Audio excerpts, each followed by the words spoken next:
In today's video, I'm going to teach you how to join Kajabi affiliate program step by step. To get started, go to Kajabi and sign in to your account. If you don't already have an account, you'll need to create one first before moving on. Make sure you're using the correct account for the role you want to have, because the process is slightly different depending on whether you're a business owner setting up affiliates or someone joining another creator's affiliate program. Once you're inside Kajabi, head over to the main dashboard.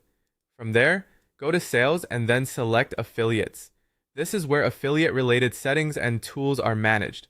If you're a business owner and want to run your own affiliate program, this is the section you'll use to activate and manage it. If you are the business owner, the next thing to do is enable the affiliate program in your account settings. This allows you to invite affiliates and track their performance directly inside Kajabi. Take a moment to confirm that everything is switched on properly before continuing so you don't run into setup issues later. If instead you're joining as an affiliate, you won't enable anything from your own settings. In that case, you'll need to accept an invitation from a Kajabi creator using their affiliate sign-up page. Be sure to follow the creator's invitation link carefully, since that's what connects your account to their specific affiliate program. After that, complete your affiliate profile and payment information. This part is important because it ensures that your account details are properly set up and that you can receive commissions without delays.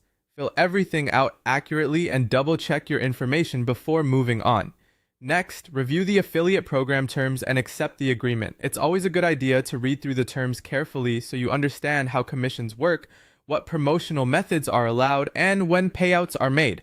Once that's done, you'll be able to access your affiliate dashboard. This is where you can find your unique referral links. These links are what track the traffic and sales you send, so always use the correct link when promoting. From there, start sharing your affiliate links through your website, social media, email, or any other marketing channels you use. Choose platforms where your audience is